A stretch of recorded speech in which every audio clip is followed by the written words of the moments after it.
Podchytili sme pred bratislavským koncertom kapelu Ninu Rosa a dvoch zástupcov tejto kapely máme tu k dispozícii. Nina, vítaj. Ďakujem. Mišo. Dobrý deň. Ahoj. Koľkatýkrát hraješ v Bratislave? Práve keď sme sem prišli, tak som zhodnotila, že v tomto klube pod Lampou som teraz druhýkrát ako vystupujúca. A prvýkrát to bola literárna akcia, na ktorej som dosť improvizovala. A dneska tu krstíme náš nový album Joy, čo by mala byť vlastne veľmi pripravená akcia, ale na poslednú chvíľku. Nám ochorel gitarista.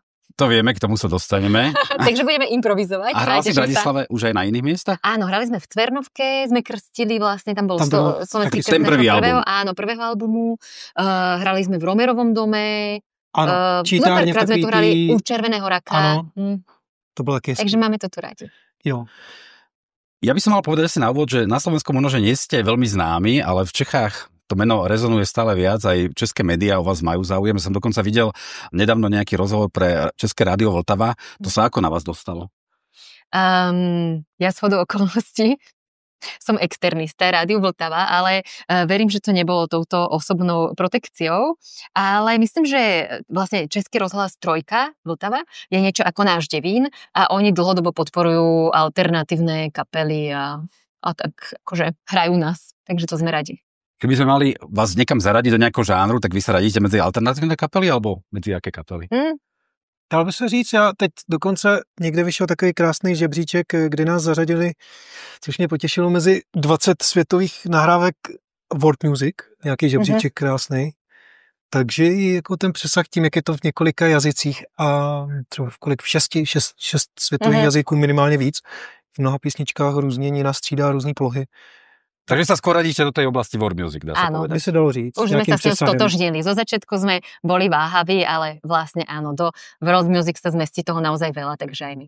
Už sme načatli niečo o tých albumoch, tak vy ste nedávno vydali, pomerne nedávno na jar, myslím tohto roku, svoj druhý radový album pod názvom Joy. No, teda v septembri sme ho krstili a vlastne ako keby vyšiel už pred letom. A ten je v 6 jazykoch. Tak poďme teda k tým jazykom. Prečo až 6 jazykov je na ňom? No ja rada hovorím, že tie pesničky si sami povedia, v akom jazyku chcú byť. Naozaj ku mne ako už zaspievajú. Asi počujem jazyk dosť melodicky, takže keď sme ich spoločne s Michalom skladali, tak to k nám tak priplávalo, že táto pesnička musí byť po japonsky napríklad. Ja mám rada výzvy. A to je veľmi zaujímavé. Poznáš niekoho na českej alebo slovenskej scéne, ktorý by takto pristupoval k tvorbe hudby, že si najprv nájde jazyk a potom položí na to pesničku? Popravde neviem, ale akože veľa ľudí máva také, že už počujú úryvky s textom. Vlastne že keď im prichádza pesnička už aj s textom, ale väčšinou v menej rôznorodých jazykoch, áno. Keby si mala nejako rozlišiť tie albumy prvý a druhý od seba, tak ten druhý sa v čom odlišuje? My sme vlastne po prvom albume dostávali taký feedback, že či ten ďalší album bude taký súrodejší, že prišlo niektorým ľuďom, že prvý album má dosť veľa štýlov a jazykov. A my, že však uvidíme, zaujímavé je, že ten druhý je ešte pestrejší ako ten prvý a prišlo to nejak prirodzene. Je to tak? Asi to máme radi, že tú pestrosť, no. Takže... Tie pesničky sú skôr v takom pomalšom tempe, ako ľudia na ne reagujú, pokiaľ ich hráte naživo? Niekde? Preto máme radi takéto komorné priestory, že myslím, že sa to sem hodí a že to je v pohode. No, že to máme radi. Aké máte zatiaľ najväčšie publikum, čo prišlo na koncert? Alebo na ktorý koncert dobre spomínate? Na spustu. Cez leto boli super festivály vlastne. Hrali sme napríklad, to je neúplne známy festival, ale volá sa World Fest a je v Číne vo Valdštenskej lóžii. A to je taká starodávna stavba a je to také magické miesto a hrali sme tam už niekoľkýkrát, nie priamo na tom festivale, ale tam v tej lóžii a tak na to fakt rada spomínam. Krásneho zámku v Číne.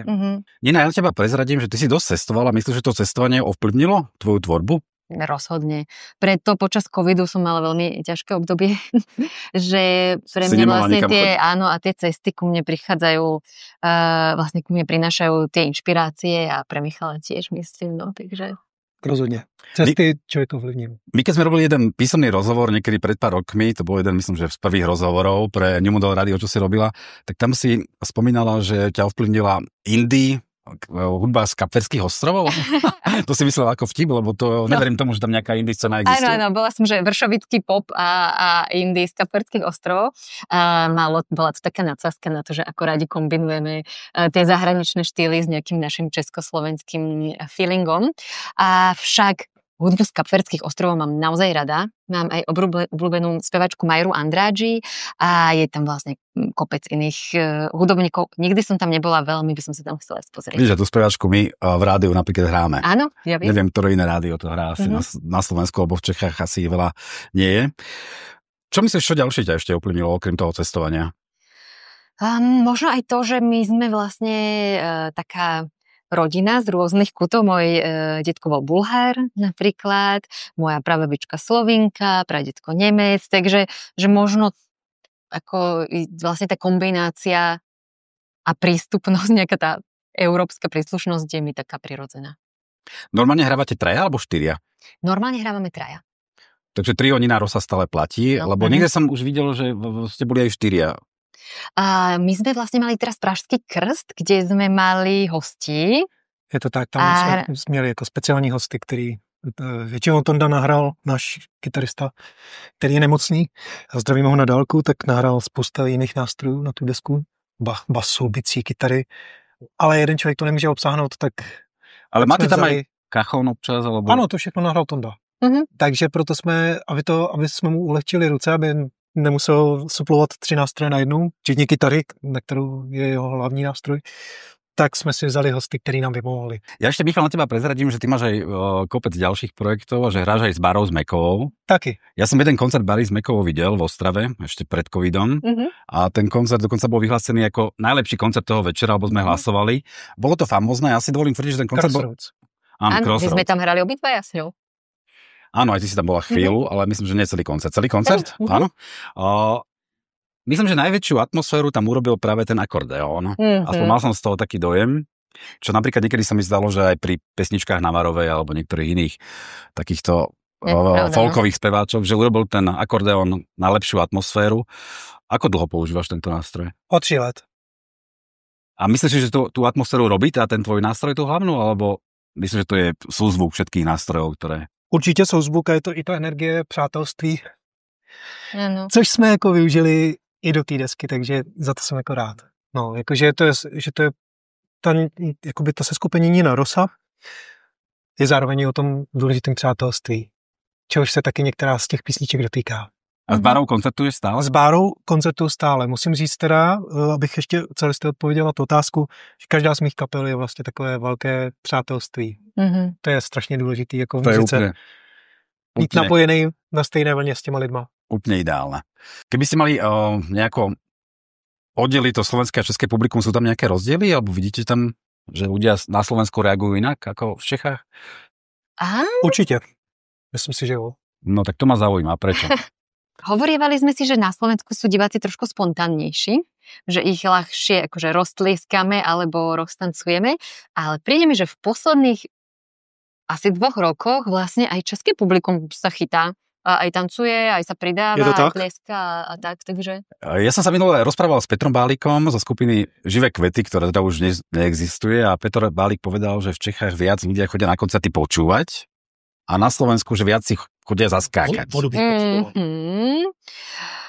Môže byť. Myslím, že veľkú rolu hrá priestor, že nie som si úplne istá, či dneska pod lampou sa tu bude tancovať, prekvapilo by ma to, ale že ako náhle je tomu tak ako ten priestor otvorený, tak je pravda, že je jednoduchšie roztancovať ľudí na Slovensku ako v Čechách. Ja ešte na vás prezradím, že vy ste spolu chodili na konzervatórium. Myslíte, že to štúdium na tejto škole ovplyvnilo tú neskoršiu tvorbu? Ako viem určite... alebo čo sme sa tak rozprávali všeobecne, tak bolo vlastne fajn, že tá škola vás naučí niečo a potom v rokoch, potom čo to vyštudujete, je také dôležité obdobie oprosťovania sa všetkého, čo ste sa na tej škole naučili. A keď sa oprostíte, tak vlastne si rozšírite tú paletu pôsobnosti, pretože máte aj to remeslo, ale zároveň aj si dovolíte nejakú kreativitu. Takže... Je to tak. No.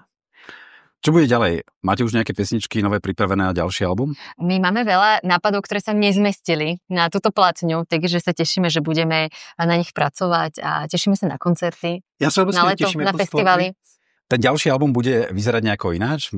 Môžeme sa tešiť na nejaké prekvapenie? Možno alebo... menej žánrov, skúsime to spraviť jednoliatejšie. Uvidíme. Chceli by ste koncertovať aj zahraničí, alebo mali ste už nejaké koncerty aj za hranicami Česka a Slovenska? Hrali sme napríklad v Paríži, vo Francúzsku v Lille a máme dobré ohlasy, takže myslím, že aj v Rakúsku. Takže, myslím si, že máme čo ponúknuť a ešte aj, že sa nám podarilo sa dostať do toho európskeho rebríčka, tak aj to nám tak ukazuje, že tých poslucháčov by sme našli aj inde. Dobre, tak ďakujeme toľko. Ďakujeme. Nina a Michal, želáme vydarený koncert a... My vám tež hodně úspěchů. Veľa ďalších úspechov. Želáme všetko dobré New Model Radio a pozdravujeme všetkých posluchačky, posluchačov.